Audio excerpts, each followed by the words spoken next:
que je voudrais dire, c'est que le volet financier, et je laisserai le président vous apporter son témoignage, le volet financier, c'est-à-dire le crédit impôt compétitivité emploi, le CICE, a connu, après un démarrage un peu critiqué du fait de sa complexité apparente, a connu un réel succès.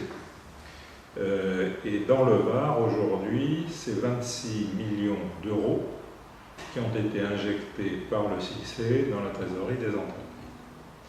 26 millions d'euros, c'est pour notre département et pour les entreprises un ballon d'oxygène réel qui leur permet à la fois d'abord de faire face à une situation conjoncturelle difficile et aussi qui leur permet, pour certaines, d'abord reconstituer leur marge, ce qui était quand même le premier objectif assigné. Puis le deuxième, c'est de faire de l'investissement ou de recruter des collaborateurs. Ce dispositif, aujourd'hui, donc, a trouvé son rythme de croisière, fonctionne bien, et je crois qu'il recueille l'assentiment des chefs d'entreprise qui, pour certains, s'inquiètent déjà d'ailleurs de savoir s'il ne va pas disparaître trop tôt. Je vais donner quelques assurances jusqu'en 2017. Au-delà, une autre affaire. Sur toujours l'accompagnement financier des entreprises, notez, pas rentrer dans le détail, mais le dispositif comporte des allègements de charges sociales, des exonérations de charges sociales, qui sont extrêmement intéressantes pour les entreprises. Tout n'est pas encore opérationnel et mis en œuvre, mais nous en avons fait une présentation qui permet aux chefs d'entreprise déjà de se positionner sur ce sujet. Excusez-moi, c'est pour l'embauche de salariés au SMIC? Alors c'est pour l'embauche de salariés au SMIC, c'est une exonération des charges patronales. Donc le détail est dans le document, mais retenez que c'est quand même avec l'accompagnement financier du CICE, ça correspond à une demande très forte des chefs d'entreprise, d'avoir un allègement des charges sociales. Il y a aussi l'allègement des cotisations familiales, et enfin la suppression de la C3S qui est maintenant inscrite mais pas effective. Il faut qu'elle soit mise en œuvre et ça dépendra du vote du Parlement. On en a parlé d'ailleurs tout à l'heure avec le président. Le deuxième volet, c'est le volet emploi, en insistant sur trois dispositifs qui correspondent bien à la problématique locale. C'est les emplois d'avenir dans le secteur marchand. On a beaucoup parlé des emplois d'avenir dans le secteur non marchand, c'est-à-dire associations communes. Il existe aussi le même dispositif pour les emplois du secteur marchand, si ce n'est que la prise en charge n'est pas au même niveau, bien évidemment. Elle est de 35%. Mais retenez que c'est quand même près de 900 € d'allègement pour un salarié au SMIC. Il y en a déjà là-bas? Alors, il y en a déjà dans le Var, dans le secteur marchand, bien sûr. Ça représente en gros 28% du nombre d'emplois d'avenir que nous avons dans le Var. C'est-à-dire c'est 28% maintenant de combien on est à 1700? On est cumulé 1700. 1700, voilà. Donc ça vous donne l'ordre de grandeur. Le message que j'ai passé aujourd'hui à l'Union patronale et aux chefs d'entreprise qui étaient présents, c'est qu'on ouvre plus que par le passé la possibilité de recourir à ces emplois d'avenir. Tout simplement parce qu'on y trouve un intérêt majeur qui est celui de prendre des jeunes non formés, puisque c'est la condition de recrutement, de les former en entreprise qui correspond souvent aux souhaits des chefs d'entreprise, avec un accompagnement externe qui correspond à la notion de formation en alternance. Donc je crois que c'est du gagnant-gagnant pour tout le monde. C'est gagnant-gagnant pour le salarié, bien évidemment, qui bénéficie d'une formation dans l'entreprise.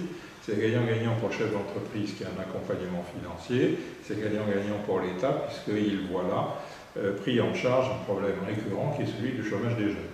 Donc je pense que l'intérêt est bien partagé. Ensuite, il y a les contrats d'insertion par l'emploi, les CIE, Les CIE aujourd'hui ont un succès certain auprès des chefs d'entreprise.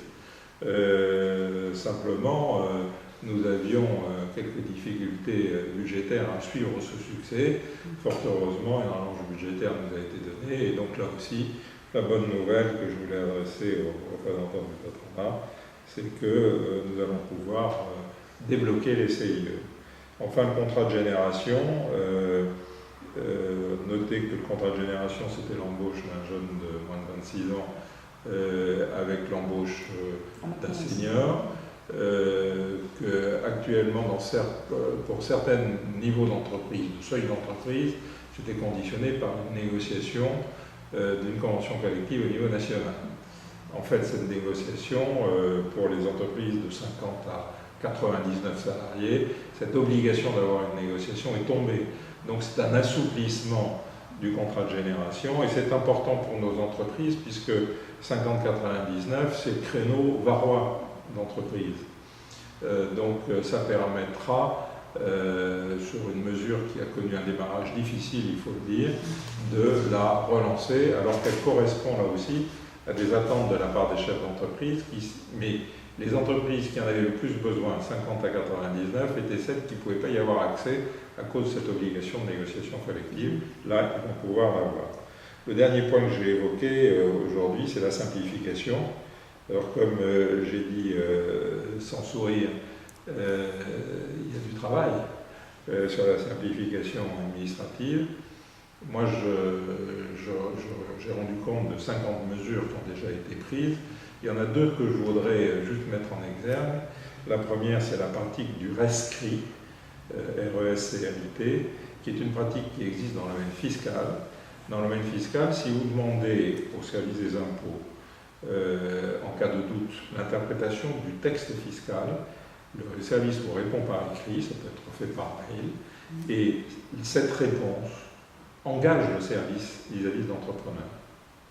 Et cette pratique du rescrit, le président de la République a souhaité qu'elle soit étendue à toute l'administration. C'est-à-dire que quand un chef d'entreprise demande l'interprétation du droit de l'urbanisme, l'interprétation, il s'agit de choses, hein, surtout ici, l'interprétation des textes sociaux, etc., on lui répond par écrit, et cette réponse écrite vaut engagement d'application pour le chef d'entreprise. C'est important parce que vous voyez que ça stabilise la relation administration-entreprise. Je parle d'administration au sens général. C'est aussi bien administration publique, l'URSSAF, etc. Ça engage les administrations vis-à-vis du chef d'entreprise qui n'a pas à se préoccuper de la stabilité, de la validité de la réponse. Vous voyez, tout ça est fait pour lui faciliter la vie. Il y en a une deuxième qui est en préparation, c'est la simplification des feuilles de paye qui ont vocation, alors après négociation, on n'est pas encore abouti, mais par exemple de passer de 30 à 6 lignes, ce qui les rendra plus faciles à établir et peut-être aussi plus facile à lire, comme je disais tout à l'heure, à mes interlocuteurs. Voilà quelques exemples